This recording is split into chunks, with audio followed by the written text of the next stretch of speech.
Welcome back friends. हम पढ़ रहे हैं sociology demystifying sociology for UPSC CSE और पेपर 1 की हम बात कर रहे हैं। प्रीवियस लेक्चर्स में हमने डिस्कस किया है पॉजिटिविज्म, और पॉजिटिविज्म का जो क्रिटिक है वो देखा है पोस्ट पॉजिटिविस्ट स्कॉलर के पर्सपेक्टिव से। कुछ स्कॉलर अपने रह गए थे और क्रिटिक थोड़ा बहुत रह गया था पिछले लेक्चर में, क्योंकि लेक्चर थोड़ा लंबा हो रहा था। तो आज हम उस रिमेनिंग पार्ट को आज के लेक्चर में कंप्लीट करेंगे। हमने थॉमस कुन एंड कार्ल पॉपर के बारे में बहुत डिटेल में डिस्कस कर लिया था। आज हम कुछ और सोशल स्कॉलर्स देखते हैं जो पॉजिटिविस्ट को क्रिटिक के रूप में देखे जाते हैं। J.F. Fairbairn contends that scientific methods restrict the choices of researcher and sociological research should be liberating and not constraining। ये कह रहे हैं सोशियोलॉजिकल जो रिसर्च है, आप अगर उसको साइंस के चश्मे से देखेंगे तो वह कंस्ट्रेनिंग होगी। मीन्स आप एक पैराडाइम के बेसिस पर तो उसको देखेंगे, पहली बात। और दूसरा, होना क्या चाहिए, वो होनी चाहिए लिबरेटिंग। आप किसी एक पर्टिकुलर मेथड में ना बने और लोगों को एक लिबर्टी हो अपना खुद का मेथड यूज करने, ऐसा कुछ कह रहे हैं J.F. फेयरबैंड। अब एक जर्नलिस्टिक क्रिटिक देखते हैं पॉजिटिविस्ट मेथडोलॉजी का। Non positivist use qualitative method. अभी तक हमने देखा साइंटिफिक मेथड्स यूज होते हैं पॉजिटिविस्ट के द्वारा, जबकि नॉन पॉजिटिविस्ट जो बात करते हैं वो क्वालिटेटिव मेथड्स की बात करते हैं। उन क्वालिटेटिव मेथड्स में क्या है? Understanding of social reality and not prediction of events that is different from formulation of general universal theories। ये कह रहे हैं आप प्रिडिक्शन में ना लगिए। ऐसा नहीं है समाज ऐसा होगा, अगर सोशल स्ट्रक्चर ऐसा होगा तो ऐसा कुछ हो जाएगा। मीन्स आप सोसाइटी का जो इवोल्यूशन है उस पर मत जाइए कि सोसाइटी कहाँ से कहाँ जा रही होगी। आप एक मैक्रो पर्सपेक्टिव में मत देखिए। ये कह रहे हैं आप बस सोशल रियलिटी को अंडरस्टैंड करिए, बजाय कि आप यूनिवर्सल थ्योरीज दे रहे हैं, मार्क्सिज्म बता रहे हैं कुछ, या फंक्शनलिज्म बता रहे हैं। इन सब चीज़ों से बचना है अपने को। और क्वालिटेटिव मेथड्स क्या कहता है? Highlight impossibility of total objectivity and hence accommodative of subjectivity in research. जो क्वालिटेटिव मेथड्स होते हैं ये कहते हैं टोटल ऑब्जेक्टिविटी तो हो ही नहीं पाएगी सोशल रिसर्च में। मैंने आपको कल एक एग्जांपल दिया था कि कैसे एक वैल्यूज, सोशल स्कॉलर की वैल्यूज, एक तो जो सोशल रिसर्चर है उसकी वैल्यूज, जो रिसर्च हैं पर्सन जिनके ऊपर रिसर्च करी जा रही है उनकी वैल्यूज, उस पूरी रिसर्च को अफेक्ट करती है। तो आप कह सकते हैं टोटल ऑब्जेक्टिविटी तो देखने को मिलेगी नहीं। अगर टोटल ऑब्जेक्टिविटी नहीं देखने को मिलेगी तो क्या देखने को मिलेगा? तो देखने को मिलेगा सब्जेक्टिविटी। और अगर सब्जेक्टिविटी एक सत्य है, सब्जेक्टिविटी ही है ही, तो हम क्यों ना उसको सोशलॉजी में एकोमोडेट करा लें। ये कहना है क्वालिटेटिव मेथड्स का। मीन्स क्वालिटेटिव मेथड्स जो फोकस करते हैं वो ये कहते हैं एक तो सोशल रियलिटी को अंडरस्टैंड करिए, ना कि प्रिडिक्ट करिए, और एक टोटल ऑब्जेक्टिविटी से बचिए, और सब्जेक्टिविटी एक जो कि सत्य है उसको स्वीकार करिए। ये कहते हैं non positivist. Positivism want to make sociology a science then making a sociology. ये कह रहे हैं आप साइंस बनाने के चक्कर में लगे हुए हैं सोशलॉजी को, जबकि सोशलॉजी को सोशलॉजी रहने दीजिए, सोशलॉजी को सब्जेक्टिव रहने दीजिए, ना कि ऑब्जेक्टिव बनाने के चक्कर में सोशलॉजी का जो इंपॉर्टेंस है वो लूज होता जा रहा है। ऐसा कुछ कहना है नॉन पॉजिटिविस्ट का। Positivism considers society is fixed, driven by rules, law, customs and norms. It ignores dynamic nature of society. मैं एक और अच्छा एग्जांपल देता हूँ पॉजिटिविस्ट कैसे सोचते हैं सोसाइटी के बारे में। सबसे पहले साइंस देखते हैं। साइंस स्टडी करती है, मान लिया एक सोलर सिस्टम को, ठीक है। सोशलॉजी, चलिए यहाँ पे मैं सोशलॉजी नहीं लिखूंगा, मैं लिखूंगा पॉजिटिविस्ट। पॉजिटिविस्ट होते हैं अगर वो स्टडी करते हैं मान लिया कास्ट सिस्टम को। देखिए आप ये दोनों कैसे कन्वर्ज हो रहे हैं, इसकी मैं आपको एग्जांपल दे रहा हूँ। सोलर सिस्टम में अगर सन है तो एक नेचुरल फोर्स है, इसको कहा ग्रेविटी या ग्रेविटेशनल फोर्स, जो सन और अर्थ के बीच में लग रहा है। इस सन और अर्थ का जो रिलेटिव मूवमेंट है वह इस फोर्स पे रिलाई कर रहा है और इसी की स्टडी साइंस करती है। मींस एक पूरे सिस्टम में एक फोर्स है जो उस सिस्टम में आने वाले एलिमेंट्स को बांध के रखता है। अब इस फोर्स की अगर स्टडी कर ली जाए तो आप जो साइंटिस्ट हैं वो ये नहीं बता सकते कि एक पर्टिकुलर मूवमेंट पे अगर सन यहाँ पे होगा तो अर्थ कहाँ रही होगी। ये बता सकते हैं, प्रिडिक्ट कर सकते हैं। मींस जो साइंटिस्ट हैं वह उस फोर्स की एनालिसिस के बाद प्रिडिक्शन में लग जाते हैं कि अर्थ कैसे मूव कर रही होगी, सन कहाँ होगा, इस टाइप की प्रिडिक्शन। अब बात करते हैं सिमिलर केस पॉजिटिविस्ट कैसे अपनी स्टडी में लगाते हैं। इन्होंने कास्ट सिस्टम में मान लिया एक ब्राह्मण गाय देखा और एक शूद्र को देखा। ये कह रहे हैं इन दोनों के बीच एक सोशल फोर्स एग्जिस्ट करता है। अगर हम इस सोशल फोर्स की स्टडी कर लें तो हम बता देंगे कि एक पर्टिकुलर सर्कमस्टांस में ब्राह्मण और शूद्र के बीच जो डिस्कशन डिस्कोर्स होगा वो एक पर्टिकुलर तरीके से ही हैपन होगा। मींस इसमें ब्राह्मण और शूद्र जो आपस में इंटरेक्ट कर रहे होंगे एक पर्टिकुलर पैटर्न में कर रहे होंगे। जैसे कि एक पैटर्न है सन और अर्थ के बीच में, वैसे ही जो कि ड्रिवन है नेचुरल फोर्सेस के द्वारा, वैसे ही एक पैटर्न है एक ब्राह्मण और शूद्र के बीच में जो ड्रिवन है सोशल फोर्स के द्वारा। इसलिए हम इस पैटर्न को स्टडी कर सकते हैं, ऐसा कुछ कहना है पॉजिटिविस्ट का। तो आप अब क्लियरली समझ गए होंगे कैसे पॉजिटिविस्ट साइंस और सोशलॉजी में एक कोरिलेशन या कन्वर्जेंस देखते हैं। Positivism considers society is fixed, driven by rules, laws, customs and norms. तभी अगर रूल्स होंगे तभी सोशल फोर्स होगा, सोशल फोर्स होगा, सोशल फोर्स को एक तरीके से माना जाएगा कि नहीं पर्टिकुलर नॉर्म्स और कस्टम से, तभी आप बिहेवियर को प्रिडिक्ट कर पाएंगे। It ignores dynamic nature of society. जो पॉजिटिविज्म है ये कहता है कि अगर एक ब्राह्मण गाय है, एक शूद्र है, तो दोनों एक सोशल स्ट्रक्चर के आधार पर ही इंटरेक्ट करेंगे। इनका कुछ इंडिविजुअलनेस होता ही नहीं है, ये एक पर्टिकुलर तरीके से ही एक्ट करेंगे और अगर ये इंडिविजुअल तरीके से एक्ट करना भी चाहें तो भी नहीं कर पाएंगे क्योंकि सोशल फोर्स इनको वो करने ही नहीं देगा। ऐसा कुछ मानना है positivist. Positivism gives importance on structure and pays no attention to actors. इसमें क्या है, ये स्ट्रक्चर पे ज्यादा फोकस करते हैं और एक्टर जो उस स्ट्रक्चर में आते हैं उनको तो देखते ही नहीं है। जबकि अगर बात करें नॉन पॉजिटिविस्ट की, वो ये कहते हैं एक्टर्स पे फोकस करिए, इनके एक्शंस को स्टडी करिए क्योंकि एक्टर्स ही तो स्ट्रक्चर बनाते हैं। नॉन पॉजिटिविस्ट कहते हैं पहले कोई व्यक्ति होगा, मींस इंडिविजुअल होगा, फिर उसके बाद उसकी एसोसिएटेड कास्ट होगी, फिर कहीं कास्ट स्ट्रक्चर होगा। तो वो नॉन पॉजिटिविस्ट कहते हैं पहले आप इंडिविजुअल को स्टडी कर लीजिए, आप स्ट्रक्चर के बारे में ऑटोमेटिकली जान ही जाएंगे और जानने में रखा ही क्या है, आप बस इंडिविजुअल को ही स्टडी करिए और उतनी ही स्टडी सफिशिएंट है। Positivism is focusing on juxtaposing sociology with science. ये सोशलॉजी को साइंस के पास रखने की कोशिश कर रहे हैं। But challenges and problems with sociology are ignored. ये बस लगे पड़े हैं सोशलॉजी कैसे भी साइंस हो जाए और उस दौर में अगर कोई चैलेंजेस और प्रॉब्लम्स आ रहे हैं तो वो उसको सुनते ही नहीं है या कुछ भी कह के टाल देते हैं बस। एक इकोनॉमिस्ट हैं गुनार मिदाल, वो ये कहते हैं complete objectivity can not be achieve in social research. तो ये भी यही बात कह रहे हैं। पोस्ट मॉडर्निस्ट लाइक पॉल मिकाफुको या Paul Michel Foucault, reality can be studied in many ways and with different point of views. ये कह रहे हैं एक रियलिटी है, जैसे कास्ट स्ट्रक्चर है या कास्ट सिस्टम है, ये आप एक ही तरीके से मत देखिए, ब्राह्मण क्षत्रिय वैश्य शूद्र, और इसमें एक ही हायरार्की मत देखिए। आप कभी कभार देखिए किसी गांव में शायद ब्राह्मण क्षत्रिय वैश्य शूद्र का रिलेशन उल्टा हो सकता है या जो भी नॉर्म है शायद वो फॉलो ना हो रहे हो। तो इसलिए करें आप डिफरेंट पॉइंट ऑफ व्यूज को भी अकोमोडेट करिए क्योंकि नो सिंगल ट्रुथ हमेशा एक ही नहीं होता, बहुत सारे ट्रुथ होते हैं। तो इंडिविजुअल बेसिस पर भी ट्रुथ डिपेंडेंट होता है।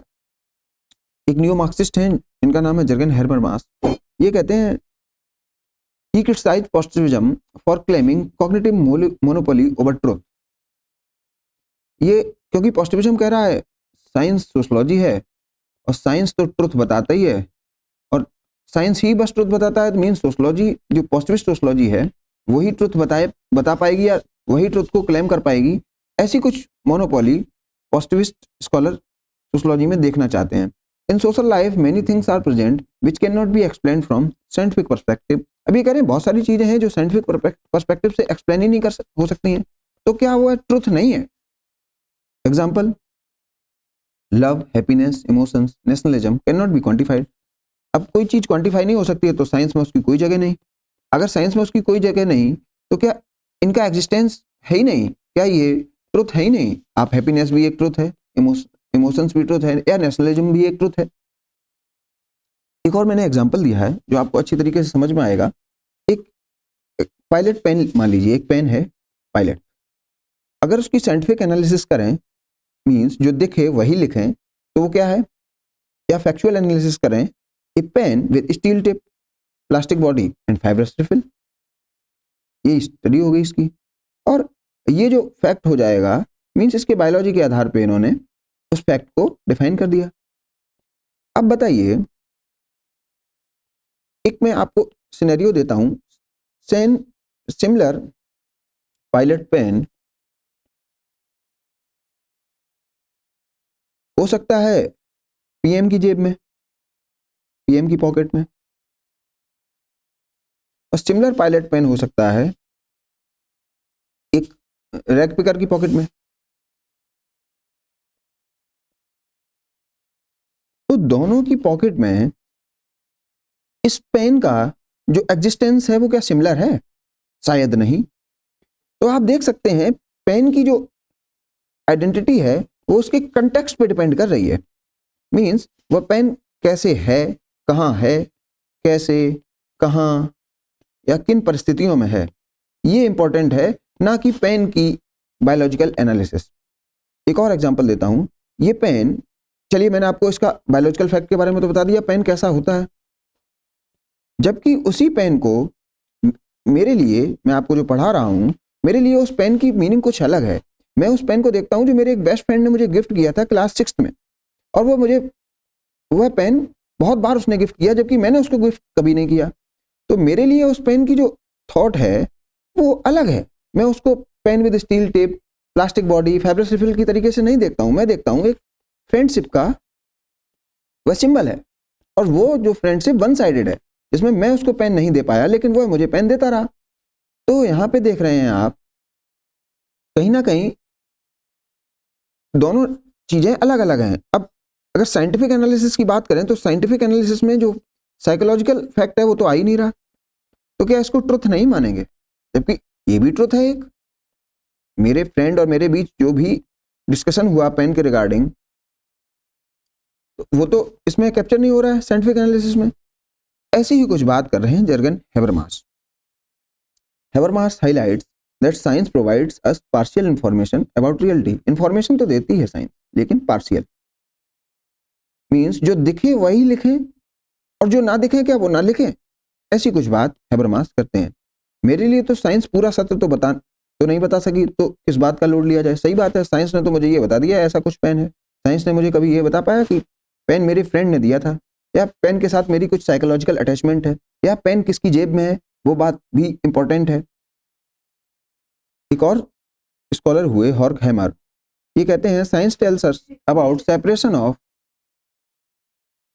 हॉर्कहैमर कहते हैं science tells about complete separation of facts and values, and in any sociological research such separation cannot happen, and if someone tries to do so then there would be no sociology। ये कहते हैं अगर आप sociology से values को separate कर देंगे then वो सोशोलॉजी रह ही नहीं जाएगी। तो ये कहते हैं सोशोलॉजी को देखा जा सकता है बस वैल्यूज के साथ ही। अगर आप सोशोलॉजी से वैल्यूज को हटा देंगे तो सोशोलॉजी रह ही नहीं जाएगी। There should be an emotional connect between researcher and research for meaningful, realistic, sociological research। इस बात का एग्जांपल मैं आपको देता हूं। आप एक केस लीजिए फेमिनिस्ट स्कॉलर का। मान लीजिए एक फेमिनिस्ट सोशोलॉजिस्ट है और वह डोमेस्टिक वायलेंस पे रिसर्च कर रही है। किस पे रिसर्च कर रहे हैं? डोमेस्टिक वायलेंस पे। और एक फंक्शनलिस्ट सोशलॉजिस्ट है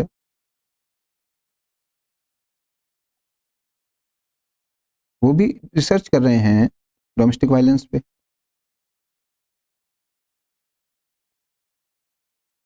और इनके सामने जो रिस्पोंडेंट है फेमिनिस्ट के सामने फीमेल है, और ये जो फेमिनिस्ट सोशलॉजिस्ट है ये भी एक फीमेल है। ये जो फंक्शनलिस्ट सोशलिस्ट है ये मेल है, और ये जिस पे रिसर्च कर रहा है जो रिस्पोंडेंट है वो मान लिया मेल है। अब देखिए वैल्यूज कहाँ कहाँ सोशल रिसर्च को अफेक्ट करती हैं। सबसे पहली बात, अगर डोमेस्टिक वायलेंस पे रिसर्च हो रही है और रिसर्चर फीमेल है और रिस्पोंडेंट भी फीमेल है, तो आपको नहीं लगता है इन दोनों की ट्यूनिंग बहुत अच्छी बैठेगी? पहली चीज। दूसरा, क्योंकि वो फेमिनिस्ट है उसका जो उस सोशलॉजिस्ट की वैल्यूज ऐसी हैं कि जो विमेन है या फीमेल है उसके साथ जो इनइक्वलिटी है या उसके साथ जो भी वायलेंस हो रहा है उसका कारण पैट्रियार्की है। ये फेमिनिस्ट स्कॉलर का वैल्यूज होती हैं, उनका ये मानना होता है कि पैट्रियार्की ही हर समस्या का कारण है। तो अब आप बताइए, फीमेल ऊपर से फेमिनिस्ट एक डोमेस्टिक वायलेंस जैसे टॉपिक पर रिसर्च कर रही है और रिस्पोंडेंट फीमेल है, तो इन दोनों की ट्यूनिंग बहुत अच्छी बैठेगी और ये इस रिसर्च में कुछ अच्छा फाइंड कर सकती हैं।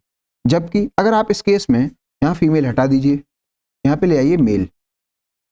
अब एक मेल फेमिनिस्ट सोशलॉजिस्ट एक फीमेल रिस्पोंडेंट से क्या उसी तरीके से बात कर पाएगा, या फीमेल रिस्पोंडेंट एक मेल सोशलॉजिस्ट को उसी तरीके से आंसर बता पाएगी डोमेस्टिक वायलेंस के केस में जो एक फीमेल फेमिनिस्ट सोशलॉजिस्ट को बता पाती? तो आप समझ पा रहे हैं कि जो बैकग्राउंड है, जो वैल्यूज हैं, जो कंटेक्स्ट है, उसका बहुत रिलेवेंस होता है एक सोशियोलॉजिकल रिसर्च में। आप फैक्ट पर तो तभी आ पाएंगे जब आप रिस्पोंडेंट से सही से इंटरेक्ट कर पाएंगे, नहीं तो फैक्ट्स आपको डिस्टॉर्टेड मिलेंगे। ये कहना है इन नॉन पॉजिटिविस्ट सोशलॉजिस्ट का। अब एक और एग्जांपल लेते हैं, एक है फंक्शनलिस्ट सोशलॉजिस्ट। फंक्शनलिस्ट सोशलॉजिस्ट का क्या काम होता है? ये हर एक काम में फंक्शन ढूंढते हैं, मींस सब चलता है कल्चर होता है इनका, चलता है कल्चर। मींस अगर डोमेस्टिक वायलेंस है और सोसाइटी में एग्जिस्ट कर रही है और सोसाइटी फंक्शनिंग है, तो ये कहते हैं डोमेस्टिक वायलेंस चलता है टाइप। ये कभी कभार हो गया, चलता है, कोई दिक्कत नहीं, ऐसे कुछ ये कहते हैं। अब मान लीजिए इस वैल्यूज, इस माइंडसेट के साथ, वैल्यू मींस होता है माइंडसेट, इसको एथिक्स में एटीट्यूड भी कहा जाता है। तो एटीट्यूड,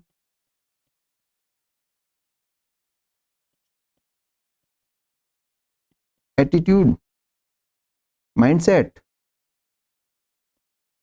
एंड वैल्यूज लगभग एक ही की टर्म्स हैं। तो इस एटीट्यूड के साथ अगर कोई मेल सोशलॉजिस्ट जाता है कि अरे डोमेस्टिक वायलेंस चलता है, तो और ऊपर से रिस्पोंडेंट भी मेल है, और आप जानते हैं ये तो आप जानते ही होंगे डोमेस्टिक वायलेंस के विक्टिम कौन होते हैं?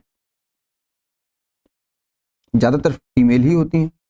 तो मेल तो उसको कुछ ना कुछ ऐसा बताएगा जिससे जो डोमेस्टिक वायलेंस का जो रीजन है वो फीमेल समझ में आएगी। तो आप देख रहे हैं कैसे सोशल रिसर्च का मीनिंग चेंज हो गया। अगर हम जहां रिस्पोंडेंट की वैल्यूज देखें तो मीनिंग चेंज हो जाता है, सोशलॉजिस्ट की वैल्यूज देखें तो मीनिंग चेंज हो जाता है, उसकी आइडियोलॉजी देखें तो भी मीनिंग चेंज हो जाती है।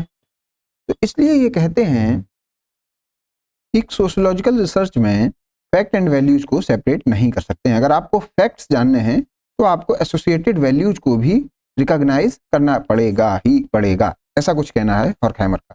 There should be an emotional connect between researcher and research for meaningful realistic sociological research. मैंने आपको बता दिया, अगर फीमेल रिसर्चर है और फीमेल ही रिस्पोंडेंट है तो ट्यूनिंग सही बैठेगी और शायद रिसर्च बहुत अच्छी बन जाए। मीन्स वैल्यूज को रिकॉग्नाइज करते हैं। Values are guide to our behaviour, they are imbibed inside us such as ghee in the milk. Hence, for realistic social research, researcher has to churn the milk to assess the behavior of research. इन्होंने कहा values जो हैं वो human के mindset में ऐसे fit हो जाती हैं जैसे दूध में घी होता है, जो ऊपर से तो नहीं दिखेगा आपको, लेकिन आप जब चर्निंग करेंगे, मीन्स थोड़ा उस पर समय देंगे, वैल्यूज को रिकॉग्नाइज करेंगे, तब आप उस वैल्यूज को समझ पाएंगे। इसका एक एग्जांपल देता हूं। मान लीजिए कास्ट पे एक स्टडी करनी है, एक functionalist sociologist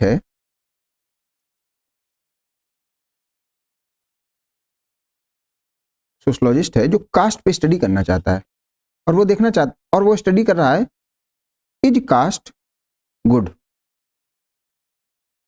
is caste system good, ऐसे मानिए ये इसका रिसर्च टॉपिक है। ठीक, अब जो रिस्पोंडेंट है उसको देखिए। केस ए में लीजिए, यहां पे रिस्पोंडेंट हैं, मान लीजिए बी आर अम्बेडकर,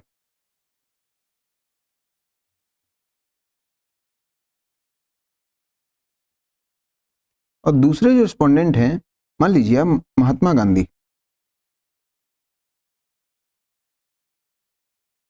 अब आप बताइए,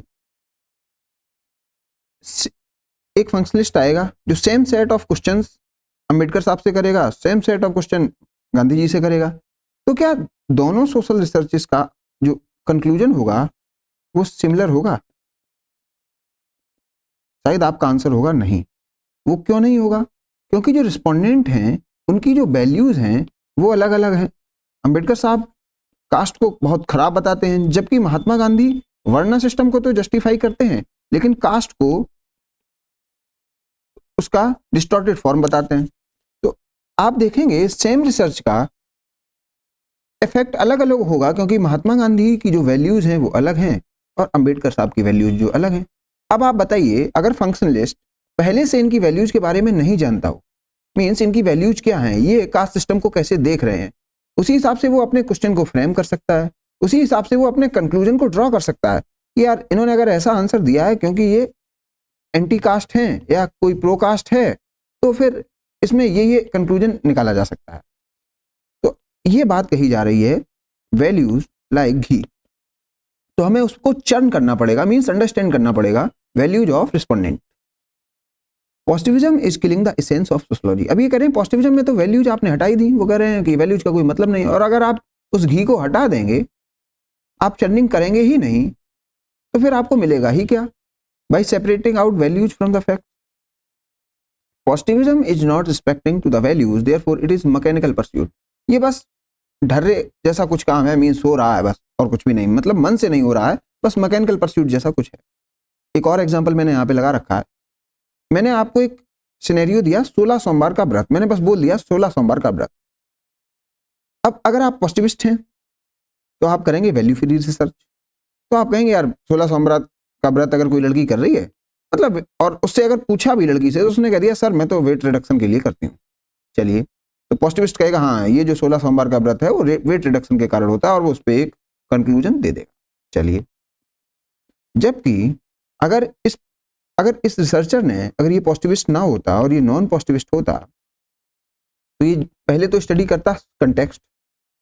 ये कहता है अरे अरे इंडिया में 16 सोमवार का कोई व्रत कर रहा है, और इंडिया में समाज 16 सोमवार का व्रत तो किसी और कारणों से कर सकता है, करता था और करता रहेगा, तो उसे कंटेक्स्ट पहले पता है, उसे वैल्यूज पता है एसोसिएटेड, कि 16 सोमवार की क्या वैल्यू है किसी एक लड़की के दिमाग में।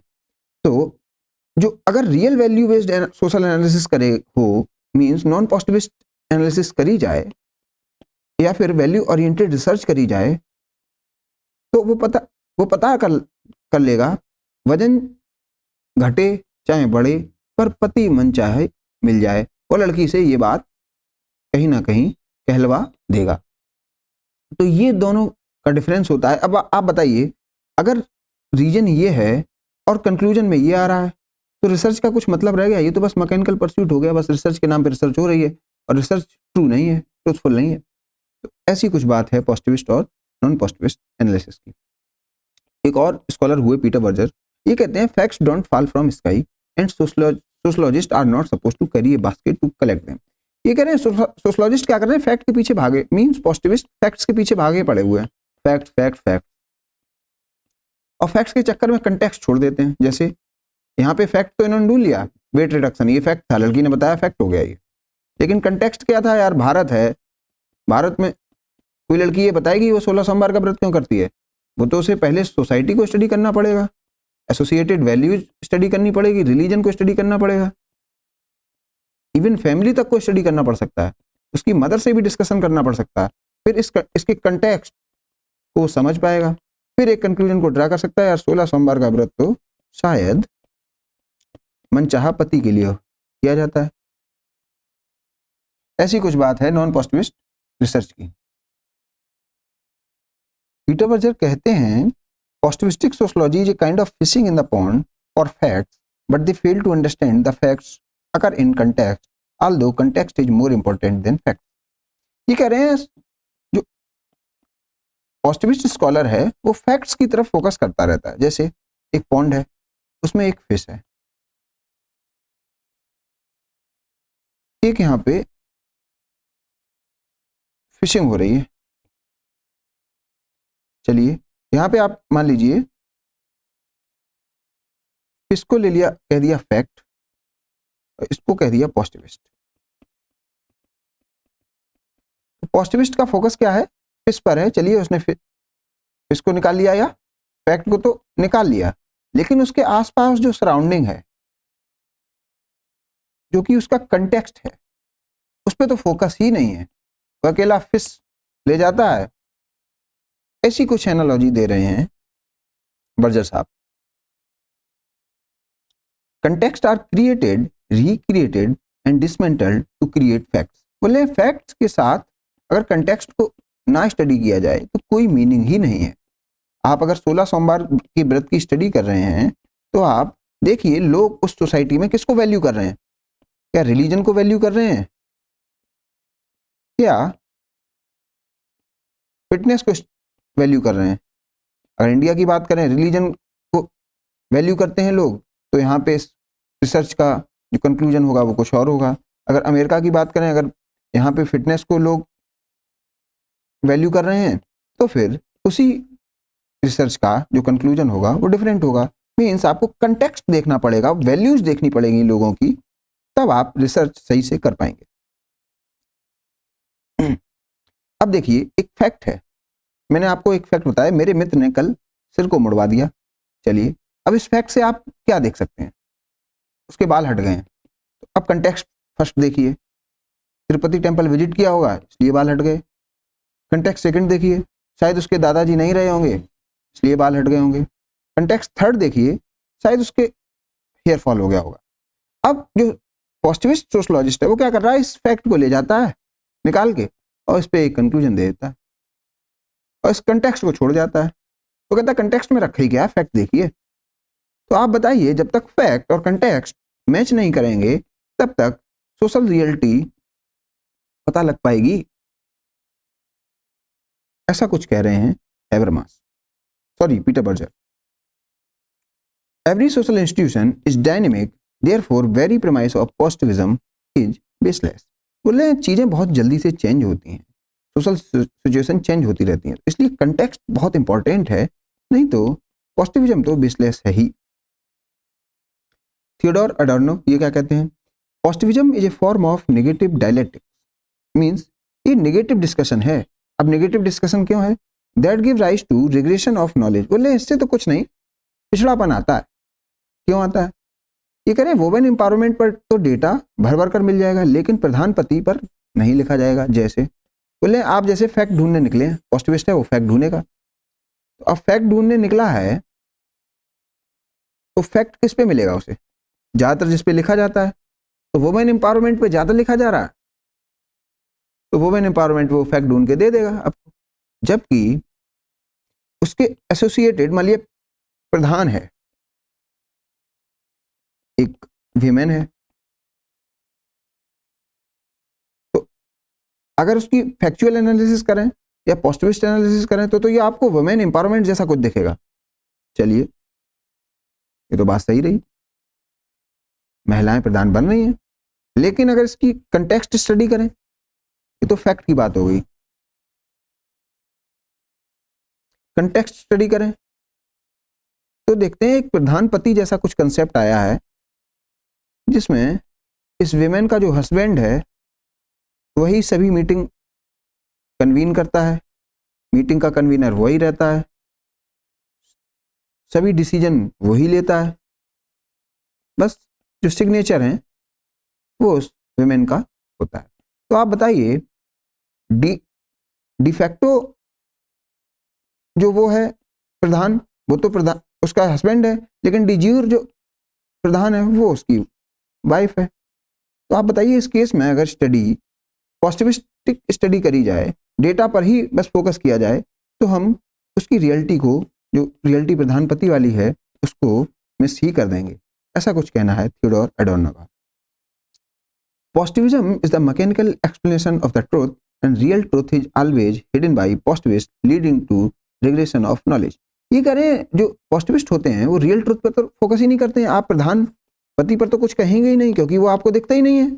आपको जो फैक्ट में दिख रहा है वो तो एक फीमेल प्रधान दिख रही है, तो आप फैक्ट पर ही बात करेंगे और इसको तो आप छोड़ ही देंगे। इसलिए आप बस मैकेनिकल एक्सप्लेनेशन दे देते हैं, आप रियल एक्सप्लेनेशन या रियल ट्रुथ बता ही नहीं रहे हैं। इसलिए आप बस रिग्रेशन ऑफ नॉलेज ही कर रहे हैं और कुछ भी नहीं। It should respect to emotions values of the human mind. बोले जो सोशल रिसर्च होनी चाहिए उसे वैल्यूज को रिस्पेक्ट करनी चाहिए ह्यूमन माइंड की, या कंटेक्स्ट को रिस्पेक्ट करना चाहिए। अब मैंने यहाँ पे लिख दिया है आपके लिए, शायद ये वर्ड इंपॉर्टेंट है, डायलेक्टिक। इसको भी लिखा है dialectics is the concept introduced in the sociology by Hegel. हम जब मार्क्स पढ़ेंगे तब इस पे और थोड़ा स्टडी करेंगे। विच मीन्स टू डिबेट और डिस्कस। इसका जो मीनिंग है वो डिबेट और डिस्कशन है।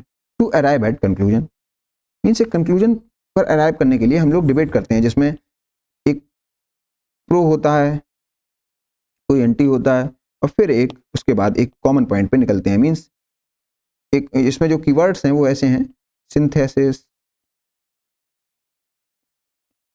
Antithesis, thesis. जब थेसिस और सिंथेसिस थेसिस और एंटीथेसिस मिलता है तब सिंथेसिस बनता है। ये कुछ हेजल ने बोला था। ये हम जब मार्क्स पढ़ेंगे तब आपको अच्छी तरीके से बताएंगे, अभी इस पे ज्यादा ध्यान मत दीजिए। Hazel speaks about positive dialectics. ये कह रहे हैं जब डिबेट डिस्कशन होता है तो रिजल्ट आते हैं वो पॉजिटिव रिजल्ट होते हैं। मीन्स एक अच्छी दिशा में वो रिजल्ट देखने को मिलते हैं। Indicating dialectics of human thought give rise to technological progress. तो हेजल कह रहे हैं कि अगर डायलेक्टिक्स है तो प्रोग्रेस ही होगी। मीन्स अगर डिस्कशन करके कुछ सॉल्यूशन फाइंड कर रहे हैं तो प्रोग्रेसिव ही होगा, ऐसा कुछ कह रहे हैं। However Adorno, a critical theorist, criticizes positivism as a doctrine in sociology that constrains truth and emphasizes on mechanical truth. मैंने आपको बता दिया, ये वैल्यू को हटा देते हैं और मैकेनिकली ट्रुथ ढूंढने की कोशिश करते हैं। Ignoring the factors that influence to human, therefore, positivistic explanation of truth is mechanistic pursuit. Thus, sociology should liberate itself from bondage of positivism to understand a sense of reality which is known as positive dialectics. Sociology should focus on emancipatory analysis और positive dialectics. ये कह रहे हैं dialectics ऐसा होना चाहिए जो positive direction में हो, ना कि आप निगेटिव डायलेक्टिक्स की तरफ ले जाएं। वेबर साहब कहते हैं the foundation to social life is social action. Sociology should be interpreting people's culture, environment, mood, motives and state of mind to make sense of their action. Means ये कह रहे हैं जो सोशोलॉजिस्ट हो वो इंटरप्रेट करे कंटेक्स्ट को। Context में क्या क्या आ जाता है? मीन्स फैक्ट तो है। फैक्ट क्या है? मेरे मित्र ने कल सिर मुड़वाया, लेकिन कंटेक्स्ट क्या है? वो डिपेंड कर सकता है कल्चर पे, इन्वायरमेंट पे, मूड पे, मोटिव पे या स्टेट ऑफ माइंड पे।